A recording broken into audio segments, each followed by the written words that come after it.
Yo mon gars, c'est Saïko, j'espère que tu vas bien. J'aimerais te remercier que tu aies cliqué sur cette vidéo, mais j'imagine que tu es là pour comprendre ou pour savoir comment progresser au basket.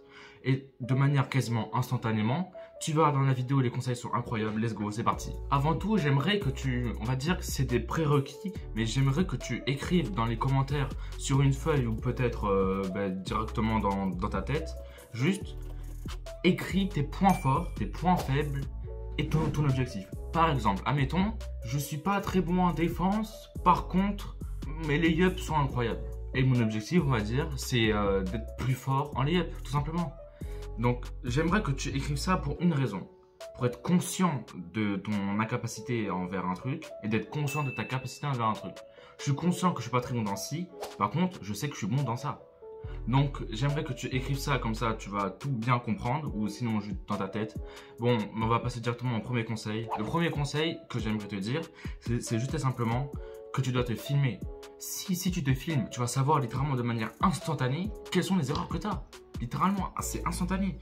Filme-toi, version du coup avec un trépied ou quoi. Par exemple, moi, là regarde, j'ai ça, bon. T'inquiète, on a du budget ici. Mais prends un socle ou quoi, n'importe, ça marche.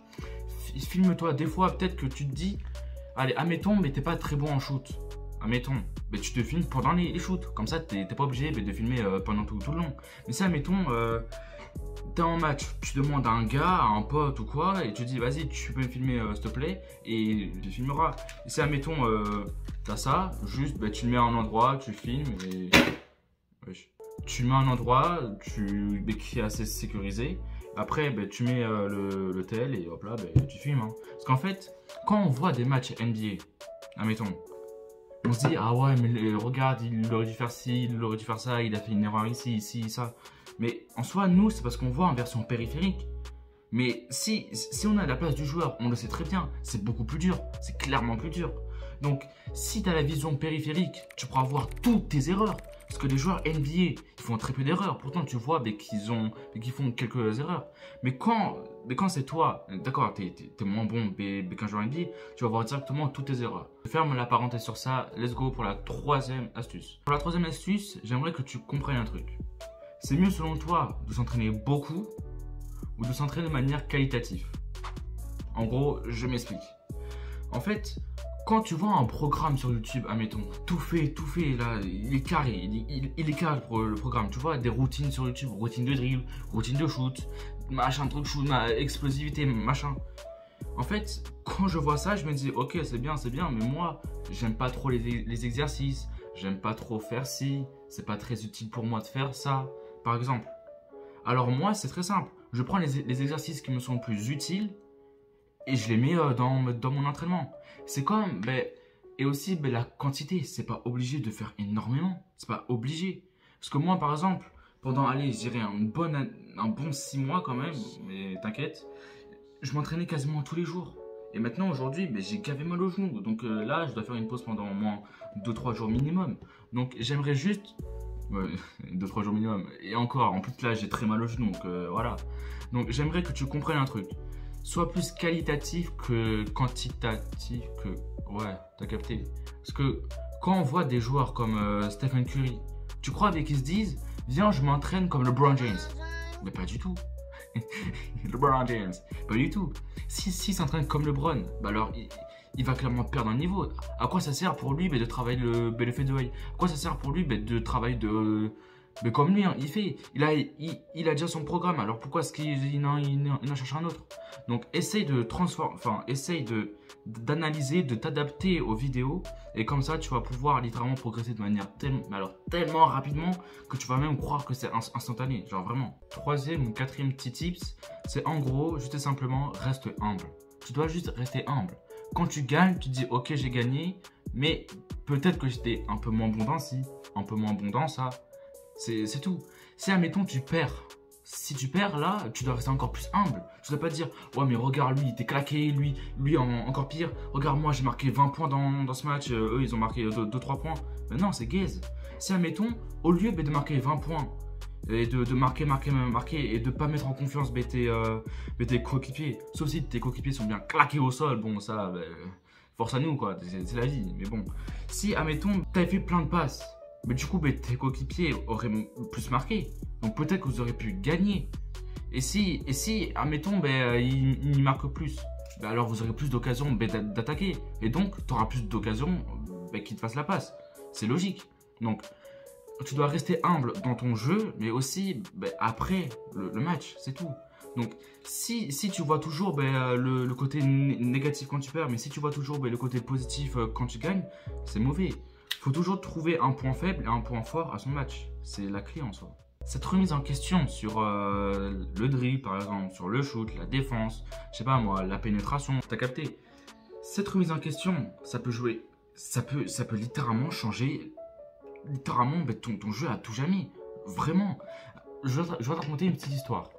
Tu vois, James Harden, lui, au début en NBA, c'est la presse qui dit ça, il n'était pas très bon en shoot à 3 points et provoquait pas assez de fautes. Je trouve ça bizarre parce que là, on est d'accord, en ce moment, ouais, du coup là, on sait que c'est vraiment ses points forts, on est d'accord. Donc, essaye à chaque entraînement, tente quoi, à chaque entraînement, de transformer tes points faibles en forts. Et comme objectif, ça, juste, t'as un point faible, admettons le speed move, je m'en fous, d'ici 2 semaines, ce sera un point fort. Dis-toi ça. En match, je vais le faire. Parce que quand t'as un point fort que t'as marqué dans les commentaires, du coup, c'était un bon. Si t'as un point fort, en match, tu vas baser ton jeu sur ce point fort, mais à l'entraînement, tu vas baser ton entraînement sur ton point faible. Et comme ça, au bout d'un moment, tu n'auras que des points forts. Donc, essaye toujours de te remettre en question. Mais on va passer sur un autre truc. Un axe qui me touche, qui est important pour moi, c'est juste simplement soit coachable. Si, admettons, on est d'accord, le coach a beaucoup de pouvoir sur toi. S'il veut te faire briller, il te fait briller. S'il veut te faire jouer, il te fait jouer. S'il veut que tu restes sur le banc, tu restes sur le banc et tu peux rien faire. Donc, sois coachable. On va pas faire des techniques bizarres, genre hey, salut, ça va? On se connaît depuis longtemps, du coup, tu vois, je joue ce soir, bien évidemment. Non, il n'y a pas de ça, Juste, sois coachable, sois sincère avec elle et cherche pas à toujours trouver des choses à contredire sur elle, sur le coach, parce que moi c'est une meuf, du coup, mais il ou elle. Si, admettons, elle dit quelque chose qui te plaît pas, ou elle dit quelque chose que tu crois que c'est faux, tu vas pas dire oui, mais regarde, j'ai vu une vidéo qui m'a dit, Dieu fait un chien, nanani, nanana. Mais gros, c'est son taf. Tu dois juste t'adapter à ça. C'est comme s'adapter aux vidéos, tu dois t'adapter au coach. Et aussi, tu dois t'adapter à l'arbitre. C'est pas, oh, il y a faute. Quoi, il y a faute? Hein? Il y a faute là. Non, c'est pas à l'arbitre de t'adapter. C'est pas au coach de t'adapter à toi. C'est à toi de t'adapter au coach, à l'arbitre, tout tralala. Donc, à chaque fois que le coach te dit, ah, t'as fait une erreur par-ci, t'as fait une erreur par-là, essaye de demander à tes potes, est-ce que je suis bon dans ci, est-ce que je suis bon dans ça? S'ils ont tous le même avis, qui disent, ouais, t'es claqué en défense, alors travaille la défense. En fait, c'est le taf du coach. Donc, c'est normal de pouvoir les écouter. On va fermer la parenthèse encore une fois sur ça. Mais là, je vais te dire un truc. Si après tout ce que je t'ai dit, tu vois pas comment est-ce que tu peux te motiver à t'entraîner, tu vois pas comment est-ce que tu peux réellement progresser.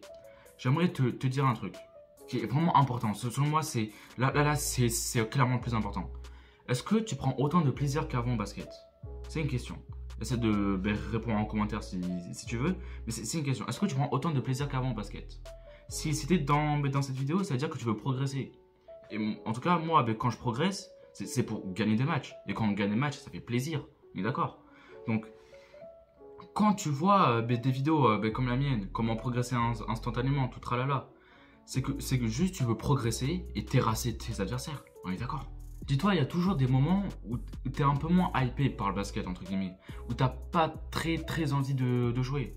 Mais juste, peut-être qu'au début, ce sera dur. Peut-être que la première semaine sera dure. Peut-être que la deuxième semaine aussi ça sera dur.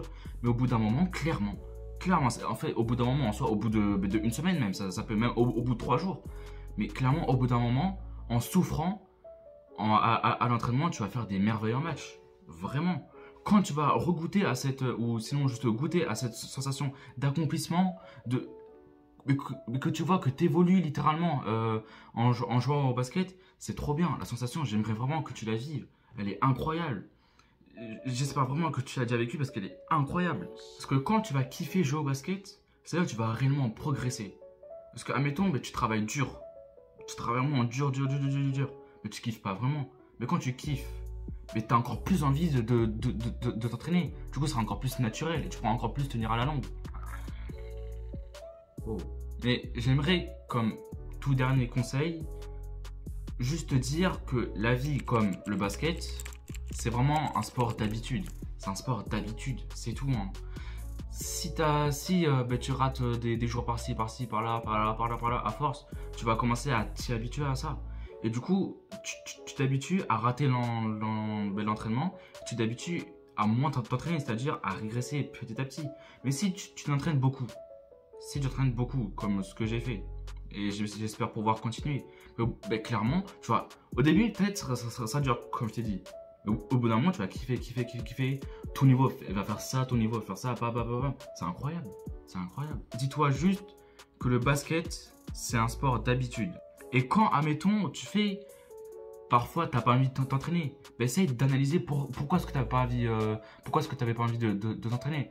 Peut-être parce que j'étais dans mon lit cosy, pépère. Peut-être parce que j'étais dans ma chambre. Ou peut-être parce que il faisait chaud. Il faisait chaud dehors ou il faisait froid. Enfin, là, du coup, il pleut. C'est tout. Donc, essaye d'analyser ça. Essaye de comprendre pourquoi est-ce que tu t'es pas entraîné ce jour-là. Clairement, tu vas toujours vouloir t'entraîner. Tu vas toujours progresser. Et c'est des échos. Ciao.